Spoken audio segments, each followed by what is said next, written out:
जय हिंद। तो आइए आज हम लोग जानते हैं साइंस का मैट्रिक के साइंस का पेपर के बारे में। सिर्फ इसका एक नंबरिया का आंसर बता देंगे और जो सब्जेक्टिव है उसके बारे में अभी नहीं बता पाएंगे क्योंकि उसमें बहुत ज़्यादा समय लग सकता है। तो देखिए प्रश्न संख्या पहला है कि वायुमंडल में नाइट्रोजन की मात्रा कितना है। तो ये सभी लोग जानते हैं कि वायुमंडल में नाइट्रोजन की मात्रा कितना है, तो 78% है। प्रश्न संख्या अगली है कि प्रकृति में पृथ्वी पर ऊर्जा का मुख्य स्रोत क्या है। तो ऊर्जा का मुख्य स्रोत सूर्य है, सूर्य का प्रकाश है। फिर अगली प्रश्न संख्या अगला है कि the origin of the species नामक पुस्तक किसने लिखा था। ओपेरिन, डार्विन, लेमार्क, इनमें से कोई नहीं। तो इसका आंसर क्या हो जाएगा? इसका आंसर हो जाएगा आपका ऑप्शन नंबर बी, डार्विन ने। प्रश्न संख्या फिर अगली है कि ओजोन के अणु में ऑक्सीजन के कितने परमाणु संख्या होते हैं। तो ऑक्सीजन के 3 होता है, क्योंकि इसका सूत्र क्या होता है, O3 होता है। तो 3 अणु हुआ, परमाणु हुआ। अगली प्रश्न है, फिर देखिए अगली प्रश्न है 5 नंबर कि पौधे प्रकाश संश्लेषण का स्थान है। पौधे में प्रकाश संश्लेषण का स्थान क्या है? माइटोकॉन्ड्रिया, क्लोरोप्लास्ट, ल्यूकोप्लास्ट या इनमें से कोई नहीं। तो इसका आंसर हो जाएगा आपका ऑप्शन नंबर बी, क्लोरोप्लास्ट हो जाएगा। अगली प्रश्न है कि परिशेषिका का हिस्सा है आहार नाल, तंत्रिका तंत्र, जनन तंत्र या संवहन तंत्र। तो इसका आंसर हो जाएगा आपका ऑप्शन नंबर ए, आहार नाल हो जाएगा। फिर अगली प्रश्न है कि खाद्य श्रृंखला में तीसरे पोषी स्तर हमेशा कौन रहता है। तो तीसरा हमेशा मांसाहारी होता है। निम्न में से कौन से समूहों में केवल जैव निम्नीकरण पदार्थ है? घास, पुष्प, चमड़ा, घास, लकड़ी, प्लास्टिक, फलों के छिलके, केक के स्टील या अगला ऑप्शन है केक, लकड़ी एवं शीशा। तो इसका आंसर हो जाएगा आपका ऑप्शन नंबर ए, घास, पुष्प तथा चमड़ा। फिर अगली प्रश्न है कि कमरे के ताप पर द्रव अवस्था में रहने वाला अधातु कौन है। तो देखिए ये सब प्रश्न बताया हुआ प्रश्न है, धातु और अधातु। तो अधातु बोला है, तो इसका क्या हो जाएगा? देखिए इसका आंसर हो जाएगा आपका ऑप्शन नंबर बी, ब्रोमीन। अगर यही बोलता कि धातु कौन है तो पारा हो जाता। तांबा क्या है और नाइट्रोजन क्या है? तो नाइट्रोजन अधातु है। तांबा के बारे में आप लोग कमेंट कीजिएगा अगर ज़्यादा पढ़े हुए हैं तो। और प्रश्न संख्या अगली है, निम्नांकित में कौन सा युग्म एकल विस्थापन अभिक्रिया प्रदर्शित करता है। तो इसका आपका जो इसका आंसर हो जाएगा ऑप्शन नंबर बी हो जाएगा, AgNO3 3Aq एवं CuS बी। फिर अगली प्रश्न है कि आवर्त सारणी में आवर्तों की संख्या कितना होती है? 9, 10, 8, 7। तो इसका आंसर हो जाएगा ऑप्शन नंबर ए, 7 होता है। प्रश्न संख्या अगला है पेंटेन का सूत्र था C5H12 में कितने संरचना समावयवी संभव है? 2, 3, 5 और 4। तो इसका आंसर क्या हो जाएगा? इसका जो आंसर हो जाएगा आपका ऑप्शन नंबर हो जाएगा बी, 3 होता है। अगली प्रश्न है दही में कौन सा अम्ल होता है? तो दही में लैक्टिक अम्ल होता है। फॉर्मिक अम्ल चींटी में होता है, सिरका में एसिटिक अम्ल होता है, इमली में टार्टरिक अम्ल होता है। इसका आंसर हो जाएगा ऑप्शन नंबर सी। फिर अगली प्रश्न है कि निम्नांकित में से किस धातु को केरोसिन तेल में डुबा कर रखते हैं? तो इसका हो जाएगा सोडियम। पारा नहीं होगा, तांबा नहीं होगा, सोना नहीं होगा। इसका आंसर क्या हो जाएगा? Sodium, B. प्रश्न संख्या अगला है कि Al4 और C3 में के जल अपघटन निम्नांकित में से कौन बनाता है? तो ये बनाता है आपका ऑप्शन नंबर बी, मेथेन। फिर अगली प्रश्न है वह धातु जो सिर्फ अम्ल राज्य में घुलता है उसको वह कौन है? तो वह है आपका ऑप्शन नंबर बी, Au, चांदी जिसको बोलते हैं। अगली प्रश्न है लेंस का आवर्धन एसआई मात्रक क्या होता है? तो लेंस का आवर्धन एसआई मात्रक विहीन है। देखिए ये प्रश्न अगली साल भी पूछा गया था। ये प्रश्न हमेशा बार बार पूछा जाता है कि आवर्धन का एसआई मात्रक क्या होता है? तो आवर्धन का एसआई मात्रक विहीन है, कोई मात्रक नहीं होता। प्रश्न संख्या फिर अगली है किसी अंतरिक्ष यात्री को आकाश कैसा प्रतीत होता है? नीला, काला, लाल। तो अंतरिक्ष यात्री को आकाश आपका प्रतीत होता है ऑप्शन नंबर बी, काला प्रतीत होता है। और अगली प्रश्न है कि बताइए गोलीय दर्पण के परावर्तक पृष्ठ की वृत्ताकार सीमा रेखा का व्यास क्या कहलाता है? वक्रता, त्रिज्या, प्रधान अक्ष, गोलीय दर्पण द्वारा क्या मुख्य फोकस। तो इसका जो आंसर हो जाएगा आपका ऑप्शन नंबर हो जाएगा सी, गोलीय दर्पण की द्वारक कहलाता है। फिर अगली प्रश्न है किस दर्पण में दूर की वस्तु का प्रतिबिंब सदैव सीधा बनता है? सदैव सीधा बनने की बात हो रहा है, तो सीधा बनेगा इसमें आपका ऑप्शन नंबर डी हो जाएगा। ऑप्शन नंबर डी हो जाएगा, या तो समतल या उत्तल में। फिर अगली प्रश्न है, अवतल दर्पण की फोकस दूरी होती है धनात्मक, ऋणात्मक, शून्य या कभी धनात्मक कभी ऋणात्मक। तो इसका आंसर हो जाएगा आपका ऑप्शन नंबर बी, ऋणात्मक। अवतल रहेगा तो ऋणात्मक और उत्तल रहेगा तो धनात्मक। फिर अगली प्रश्न है कि किस दर्पण से वस्तु हमेशा वस्तु छोटा प्रतिबिंब प्राप्त होता है, उत्तल, अवतल, समतल। तो इसका आपका आंसर हो जाएगा उत्तल से। प्रश्न संख्या अगली है, प्रकाश का प्राथमिक रंग कौन है? तो प्राथमिक रंग हम लोग का कोड है लोहनी। लोहनी अर्थात क्या? लाल, हरा और नीला। तो इसका आंसर क्या हो जाएगा? इनमें से सभी। इनमें से सभी हो जाएगा, ऑप्शन नंबर डी।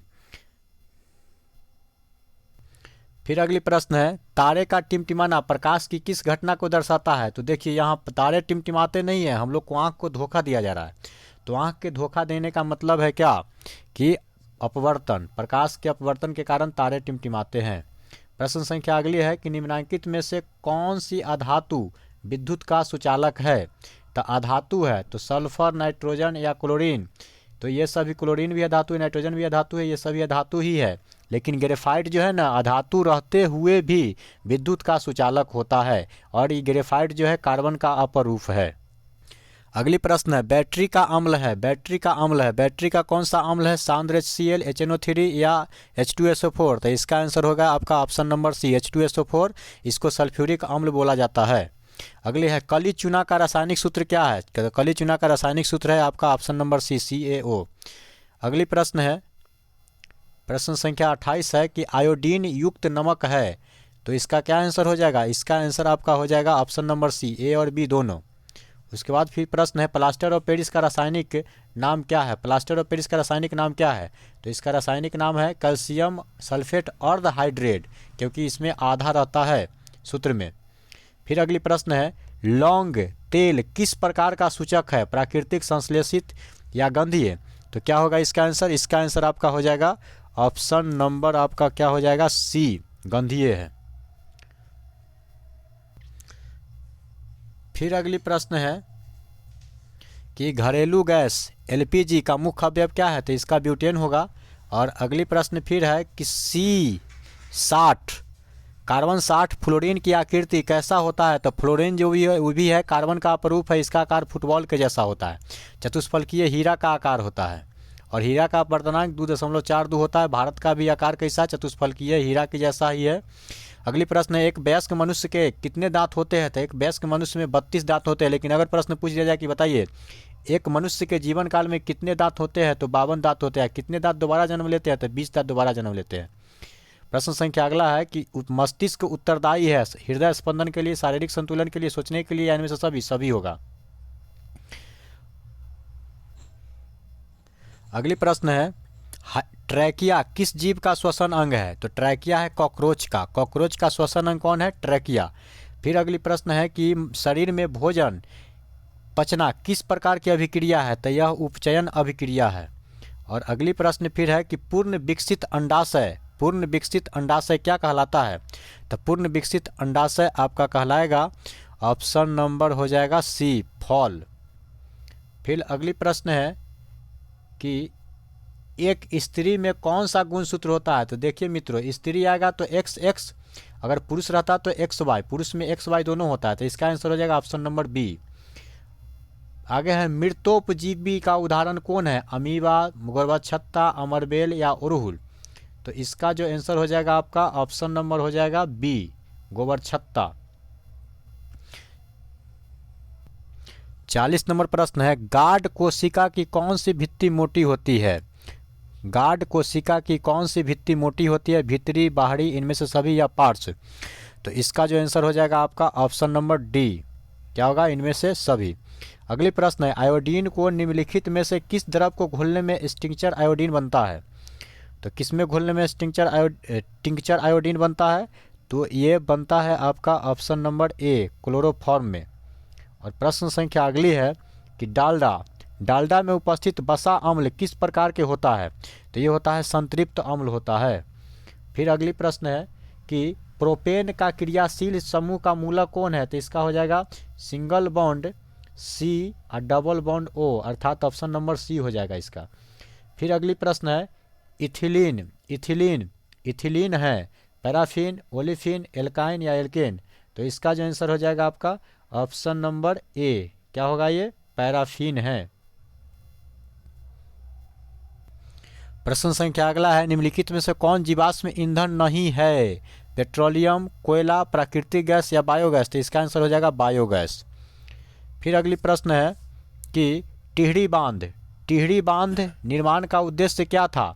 तो इसका निर्माण का उद्देश्य था आपका ऑप्शन नंबर डी, इनमें से सभी, जल आपूर्ति का भी, भूमि सिंचाई का भी, बिजली उत्पादन के लिए भी। प्रश्न संख्या अगला है, अगला प्रश्न है कि निम्नलिखित में से कौन सा तत्व आसानी से इलेक्ट्रॉन को त्याग नहीं कर सकता है? तो आसानी से इलेक्ट्रॉन को त्याग नहीं करने में प्रवृत्ति होता है सिर्फ किसको? Fe मतलब लोहा। फिर अगली प्रश्न है आपका प्रश्न संख्या अगला है कि निम्नलिखित में से किस तत्व में संयोजी इलेक्ट्रॉन की संख्या सबसे अधिक होता है? तो संयोजी इलेक्ट्रॉन की संख्या सबसे अधिक किसमें? फास्फोरस में होगा।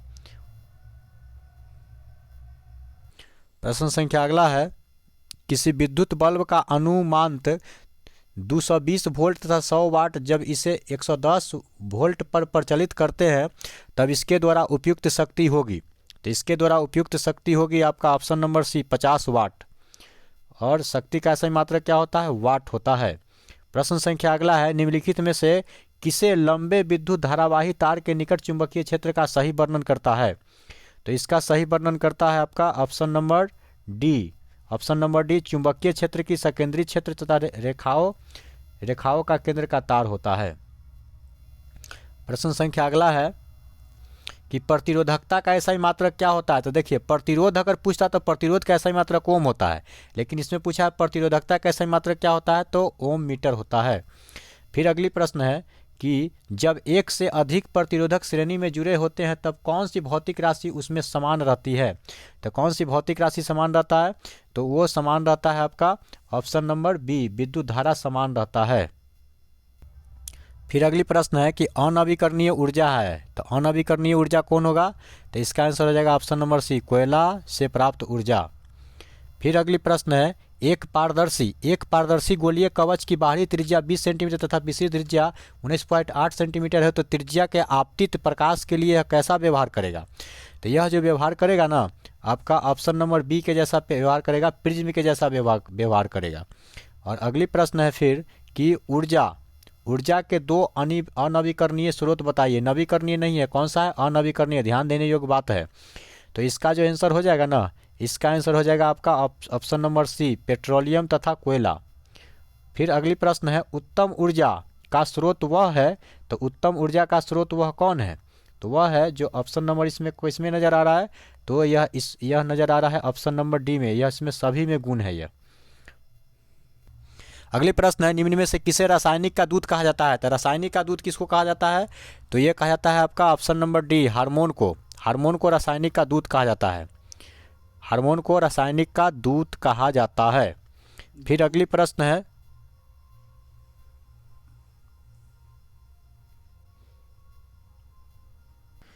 प्रश्न है कि पौधे के उत्सर्जी पदार्थ निम्न में से कौन है? तो उत्सर्जी पदार्थ देखिए गोंद भी उत्सर्जी है, रेजिन भी है, टैनिन भी है, इनमें से सभी होगा इसका आंसर ऑप्शन नंबर डी। प्रश्न संख्या फिर अगली है 59 नंबर प्रश्न है कि मानव के हृदय में कोष्ठकों की संख्या कितना होता है? बहुत ही जी प्रश्न, ये बार बार आप लोग को पढ़ाया गया है। इसका आंसर क्या होगा? ऑप्शन नंबर 4 होगा। 4 कोष्ठकीय होता है। अगर चेंबर पूछता अंग्रेजी में तो चेंबर भी देखिए, अंग्रेजी में चेंबर ही बोला जाता है। अगली प्रश्न है कि इनमें से कौन हेटेरोक्राइन ग्रंथि है? तो हेटेरोक्राइन ग्रंथि देखिए, इनमें से कौन हेटेरोक्राइन ग्रंथि है? तो इसका आंसर आपका हो जाएगा ऑप्शन नंबर बी, यकृत को हेटेरोक्राइन ग्रंथि बोला जाता है। याद रखिएगा इस प्रश्न को। प्रश्न संख्या अगला है कि पौधों में गैसों का आदान प्रदान होता है वातरंध्र से, रंध्र से या जड़ों की सतह से, या इनमें से सभी? तो इसका आंसर हो जाएगा रंध्र के द्वारा। पौधे में गैसों का आदान प्रदान रंध्र के द्वारा होता है। मनुष्य में श्वास लेने और छोड़ने की प्रक्रिया को श्वासोच्छ्वास बोला जाता है। फिर अगली प्रश्न है कि निम्नलिखित में से कौन सा पुरुष हार्मोन है? तो टेस्टोस्टेरोन पुरुष हार्मोन है, लेकिन महिला हार्मोन बोलता तो इसका आंसर आप लोग जानते ही है क्या होगा से फिर अगली प्रश्न है कि किण्वन क्रिया पाई जाती है, किण्वन क्रिया पाई जाती है किसमें? तो किण्वन की क्रिया पाई जाती है आपका ईस्ट में पाई जाती है। अगली प्रश्न है फिर बोलता है कि प्रकाश संश्लेषण होता है, प्रकाश संश्लेषण दिन में होता है कि रात में होता है? ये सभी लोग जानते हैं कि प्रकाश संश्लेषण कब होता है, तो प्रकाश संश्लेषण सिर्फ दिन में ही हो सकता है, क्योंकि सूर्य के प्रकाश से होता है, सूर्य का प्रकाश दिन में ही होता है। लैटेक्स सामान्यतः कहाँ पाया जाता है? तो लैटेक्स सामान्यतः पाया जाता है आपका ऑप्शन नंबर क्या हो जाएगा? ऑप्शन नंबर हो जाएगा डी। इनमें से सभी में लैटेक्स पाया जाता है, पीला कनेर में, पीपल में, बरगद में। प्रश्न संख्या अगला है, मानव मूत्र में यूरिया का प्रतिशत कितना होता है? तो यूरिया का प्रतिशत 96% होता है। फिर अगली प्रश्न है, सॉरी, इसका आंसर होगा आपका option number C. Option number C होगा, क्या होगा? Option number C. Option number C 2% होगा। फिर अगली प्रश्न है कि भ्रूण का विकास होता है, भ्रूण का विकास कहाँ होता है? तो भ्रूण का विकास होता है आपका ऑप्शन नंबर सी, गर्भाशय में। फिर अगली प्रश्न है कि निकट दृष्टि दोष में किस लेंस का प्रयोग करते हैं? देखिए निकट में 3 अक्षर लिखा हुआ है, निकट में कितने अक्षर है? 3 अक्षर। तो इसको 4 अक्षर वाला लेंस चाहिए, तो कौन होगा? अवतल दर्पण होगा। अगर दूर रहता तो दूर में दूर लिखा हुआ रहता है, तो इसमें 3 अक्षर वाला चाहिए, इसमें क्या होता? उत्तल हो जाता। लेकिन इसका आंसर क्या होगा? ऑप्शन नंबर 1 हो जाएगा। अगली प्रश्न है, लेंस की क्षमता का मात्रक क्या होता है? तो लेंस की क्षमता का मात्रक डायोप्टर होता है, ऑप्शन नंबर बी होगा। फिर अगली प्रश्न है कि 1 किलोवाट घंटा किसके बराबर होता है? तो 1 किलोवाट घंटा बराबर होता है आपका ऑप्शन नंबर हो जाएगा, ऑप्शन नंबर क्या होगा? तो ऑप्शन नंबर इसका हो जाएगा ए। क्या होगा? ए होगा, 3.6 × 10⁻6 जूल। फिर अगली प्रश्न है इसका, प्रश्न संख्या 71 है कि प्रकाश का चाल न्यूनतम होता है। तो प्रकाश का चाल न्यूनतम किस में होगा? सबसे अधिक होता है निर्वात में, लेकिन न्यूनतम होगा तो सबसे कम किस में होगा? कांच में होगा। इसका आंसर डी हो जाएगा। अगली प्रश्न ये है 72 नंबर की, 72 नंबर प्रश्न ये है कि निम्न में से किस लेंस की फोकस दूरी धनात्मक होती है? तो धनात्मक है, तो धनात्मक किसका होगा? तो धनात्मक होगा आपका ऑप्शन नंबर ए, उत्तल लेंस का धनात्मक होगा। अवतल रहता तो ऋणात्मक होता। प्रश्न संख्या अगला है, ईंधन है, तो ईंधन क्या है? तो ईंधन ये सभी ईंधन है, सीएनजी, एलपीजी, लकड़ी। सीएनजी का पूरा नाम कंप्रेस्ड नेचुरल गैस होता है, एलपीजी का पूरा नाम लिक्विड पेट्रोलियम गैस होता है, लकड़ी तो लकड़ी ही होता है, तो इनमें से सभी होगा इसका आंसर। प्रश्न संख्या अगला है, प्रश्न संख्या अगला है कि बताइए जीवाश्म ईंधन का उदाहरण है, जीवाश्म ईंधन का उदाहरण है पेट्रोलियम, कोयला या ए बी दोनों? तो इसका आंसर हो जाएगा आपका ए बी दोनों, ऑप्शन नंबर सी। और प्रश्न संख्या अगला है कि अमोनियम क्लोराइड का जलीय विलयन होता है, अमोनियम क्लोराइड का जलीय विलयन क्या होता है? अम्लीय, उदासीन या क्षारीय, इनमें से कोई नहीं। तो इसका आंसर क्या हो जाएगा? इसका आंसर हो जाएगा आपका ऑप्शन नंबर ए, अम्लीय होता है। फिर अगली प्रश्न है, प्रश्न संख्या अगला है, एथेन का आणविक सूत्र C2H6 होता है, इसमें सहसंयोजक बंधक की संख्या कितना है? तो इसमें सहसंयोजक बंधन की संख्या है ऑप्शन नंबर सी, 9 है। फिर अगली प्रश्न है कि शल्य चिकित्सा में टूटे हुई हड्डियों को जोड़ने के लिए प्रयुक्त होने वाला रासायनिक क्या होगा? इसका आंसर रासायनिक पदार्थ है, तो वह कौन सा है? धोने वाला सोडा, जिप्सम, खाने वाला सोडा, प्लास्टर ऑफ पेरिस। तो सब साधारण सी बात है, टूटने वाली बात है, तो प्लास्टर ऑफ पेरिस होगा इसका आंसर।